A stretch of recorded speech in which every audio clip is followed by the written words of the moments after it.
would like to start my talk with actually two questions. And the first one is, how many people here actually eat pig meat? Please raise your hand. Oh, that's a lot. And how many people have actually seen a live pig producing this meat in the last year?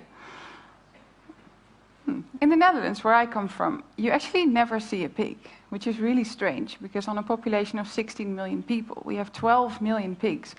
And, well, of course, the Dutch can't eat all these pigs. They eat about 1/3, and the rest is exported to all kinds of countries in Europe and the rest of the world. A lot goes to the UK, Germany.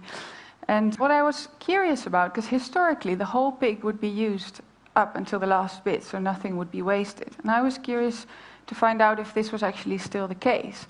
And I spent about 3 years researching, and I followed this one pig with number 05049 all the way up until the end, to what products it's made of. And in these years, I met all kinds of people, like, for instance, farmers and butchers, which seems logical. But I also met aluminium mold makers, ammunition producers, and, well, all kinds of people. And what was striking to me is that the farmers actually had no clue of what was made of their pigs, but the consumers, as in us, had also no idea of the pigs being in all these products. So what I did is I took all this research and I made it into well, basically it's a product catalog of this one pig, and it carries a duplicate of its ear tag on the back. And it consists of 7 chapters. The chapters are skin, bones, meat, internal organs, blood, fat, and miscellaneous. In total, they weigh 103.7 kilograms. And to show you how often you actually meet parts of this pig in a regular day, I want to show you some images of the book. You probably start the day with a shower. So in soap, fatty acids made from boiling pork bone fat are used as a hardening agent, but also for giving it a pearl-like effect. Then if you look around you in the bathroom, you see lots more products like shampoo, conditioner, anti-wrinkle cream, body lotion, but also toothpaste. Then, so before breakfast, you've already met the pig so many times. Then at breakfast, the pig that I followed, the hairs of the pigs, or proteins from the hairs of the pig, were used as an improver of dough. Well, that's what the producer says, it's improving the dough, of course. In low-fat butter, or actually in many low-fat products, when you take the fat out, you actually take the taste and the texture out. So what they do is they put gelatin back in order to retain the texture. Well, when you're off to work, under the road or under the buildings that you see, there might very well be cellular concrete, which is a very light kind of concrete that's actually got proteins from bones inside, and it's also fully reusable. In the train brakes, at least in the German train brakes, there's this part of the brake that's made of bone ash. And in cheesecake and all kinds of desserts, like chocolate mousse, tiramisu, vanilla pudding, everything that's cooled in the supermarket, there's gelatin to make it look good. Fine bone china, this is a real classic, because the bone in the fine bone china gives it its translucency and also its strength in order to make these really fine shapes like this deer. In interior decorating, the pig's actually quite there. It's used in paint for the texture, but also for the glossiness. In sandpaper, bone glue is actually the glue between the sand and the paper. And then in paintbrushes, hairs are used because apparently they're very suitable for making paintbrushes because of their hard-wearing nature. I was not planning on showing you any meat, because of course half the book's meat, and you probably all know what meats they are.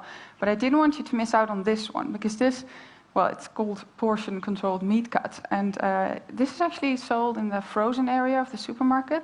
And what it is, it's actually steak. So this is sold as cow.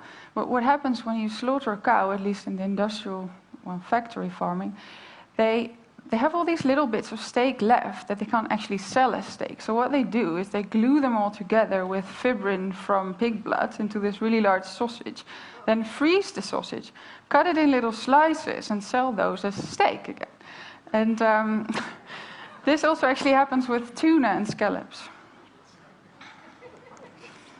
So, with the steak, you might drink a beer. In the brewing process, there's lots of cloudy elements in the beer. So to get rid of these cloudy elements, what some companies do is they pour the beer through a sort of gelatin sieve in order to get rid of those cloudiness. This actually also goes for wine as well as fruit juice. There's actually a company in Greece that produces these cigarettes that actually contain hemoglobin from pigs in the filter. And according to them, this creates an artificial lung in the filter. So this is actually a healthier cigarette. Injectable collagen. Well, since the 70s, collagen from pigs has been used for injecting into wrinkles. And the reason for this is that pigs are actually quite close to human beings, so the collagen is as well. Well, this must be the strangest thing I found. This is a bullet coming from a very large ammunition company in the United States. And while I was making the book, I contacted all the producers of products because I wanted them to send me the real samples and the real specimens. So I sent this company an email saying, "Hello, I'm Christine, I'm doing this research, and can you send me a bullet?" And, well, I didn't expect them to even answer my email, but they answered, and they said, "Well, thank you for your email, what an interesting story. Are you in any way related to the Dutch government?" I thought that was really weird, as if the Dutch government sends emails to anyone.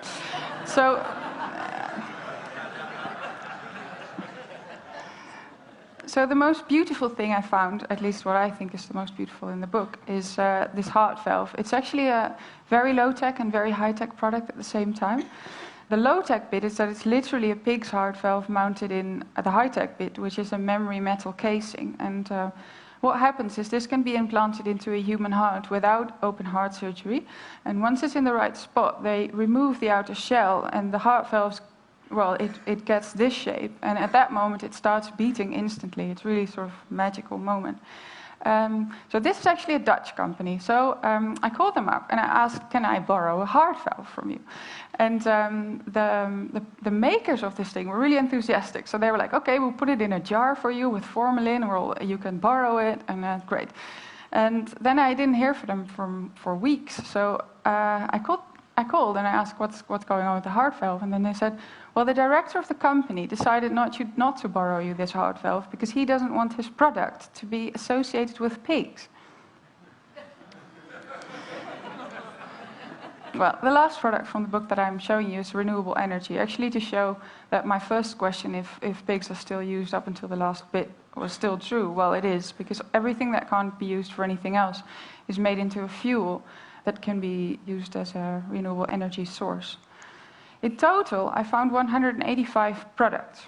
And well, what this showed me is that, well, firstly, it's at least to say odd that we don't treat these pigs as absolute kings and queens. And the second is that we actually don't have a clue of what all these products that surround us are made of. And you might think I'm very fond of pigs, but actually, well, I am a little bit, but I'm more fond of raw materials in general. And I think that in order to take better care of what's behind our products, so the livestock, the crops, the plants, the non-renewable materials, but also the people that produce these products, the first step would actually be to know that they're there. Thank you very much.